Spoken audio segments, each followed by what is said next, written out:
Hello, everybody. Welcome to the Lazy Tech Guy podcast. This is Sean, and I'm here with Rad and Victor. Hey, what's up? Guys, cheer up a little bit. Come on, come on, guys. Look so serious.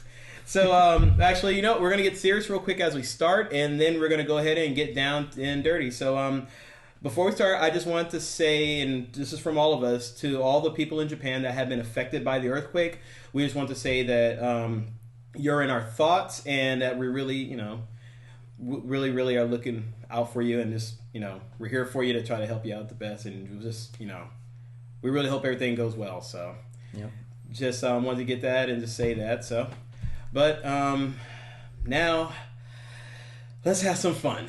This is a Xoom, and both of these devices are awesome. Just so people know, they're both a lot of fun to play with. They are. They have a lot of stuff in there, and I think Android's only going to get more and more of the market in there as they're joined by these other tablets. But anyway, I brought up the devices on the table, so I figured we should probably take a quick second. Let's talk about what we have on this table. Maybe we should probably start with this one here. This here is the Samson Go mic. Now, me being the sound guy, you'd figure I'd be the one doing the most talking about it, but believe it or not, I've actually been doing the listening of it. If you listen to the last, I think, 1 or 2 podcasts, this mic has been being used by Rad. So, Rad, you're the one who has the experience using it. Everybody has heard the results. Why don't you just tell us a little bit about it, or Yeah, sure. I'll talk a little bit.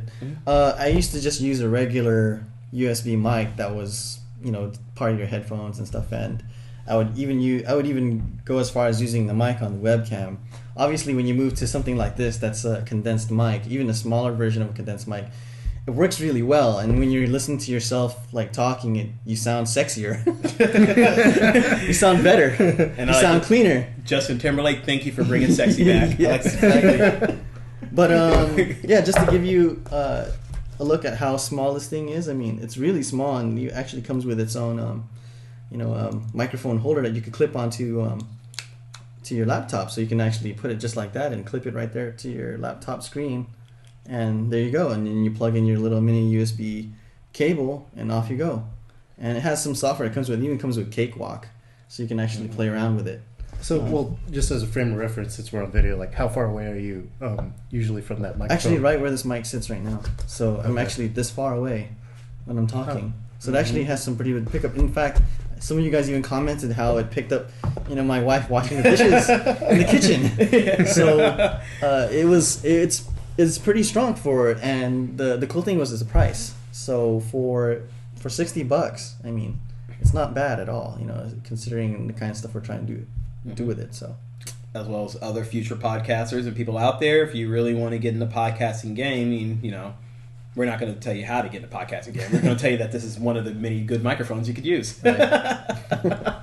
Now, VJ, you were talking about how something saved your butt the other day. Yeah, actually, when we were at Macworld, thanks to the Zag folks, we actually did a video on their ZagMate case for the iPad, the original iPad, where it has a keyboard, and they also gave us these ZaggSparqs, Spark 2.0, I guess, and I usually keep this in my bag as a charger. And what you can do is it has 2 USB ports on it, and you can use this to charge your phone or your iPod or the iPad by just plugging in the little USB port, and then this would go into the device, right? Just like a normal charger.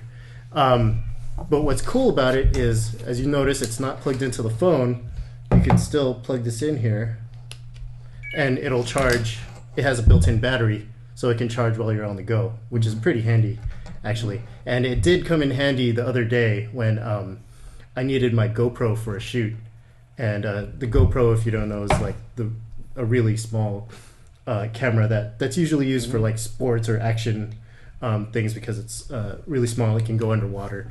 I forgot to charge it the night before, so what I did was the person who was taking it with them on the shoot, I gave them this and the GoPro, plugged it in, and because it was about an hour away that they needed to go, it would have been charged by the time they got there. So it actually saved, well, I guess him, not really me, but saved me the embarrassment of giving him a dead a dead camera or a camera with dead batteries. As long as that's not dead, right? Yeah, yeah. And you can actually find out if it's dead or not by checking out the charge indicator. Yeah, the back has, which means that this is full right now.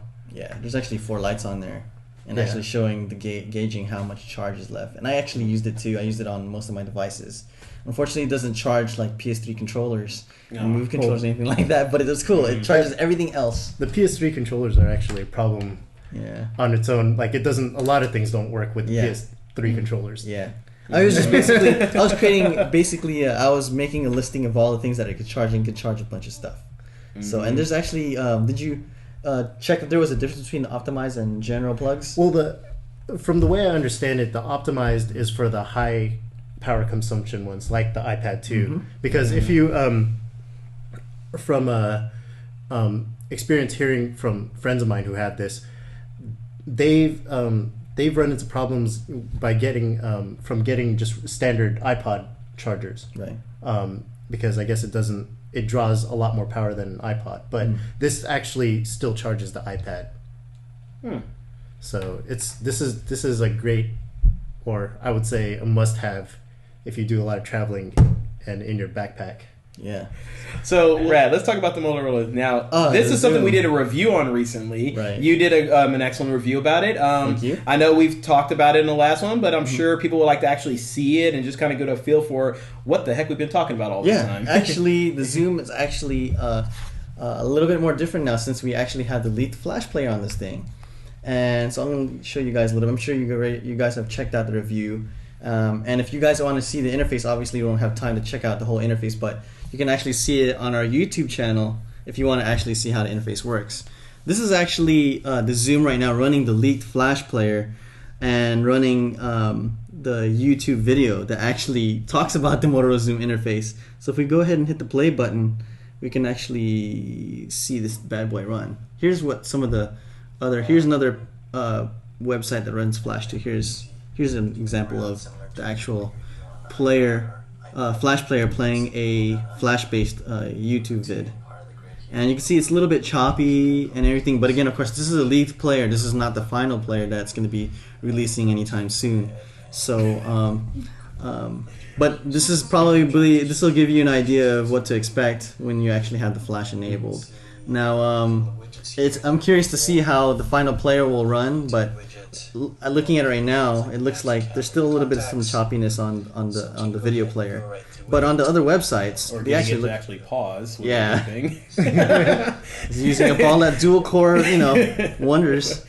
But here is actually another website that uses Flash, and it's the ESPN.com website, and you can see right here. Here's your tournament challenge, showing all of the any NFL news on the Niners or anything. Yeah, it looks like you got the college teams right now playing on here, and you can see actually their brackets all run in Flash. Here's actually GameSpot that uses Flash on their front page, and it actually looks pretty good, So, but again, of course, this is the leaked player, and it'll be interesting to see what the final version will look like. So, but that's pretty much it. So, hopefully, when Victor cuts up this video soon before the Flash player comes in, you won't look stupid. You know what I was just thinking? Since it is a leaked Flash player, should we all be wearing like black masks? Like we're holding this thing for ransom. Like we'll take your Flash-enabled Xoom.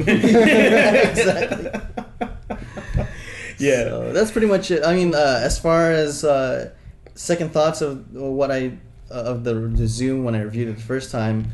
There's actually more apps right now coming out on the Xoom, so it's actually starting to look a little bit better. And they just actually did an update. There was an update that came out for the Motorola in preparation for the new Flash player, and it actually has a little bit more speed to it now. There's a little bit more pep to when I actually go through screen transitions, when I actually check out some of the more apps. So hopefully you could see something, and I'll probably post my second thoughts on it sometime soon.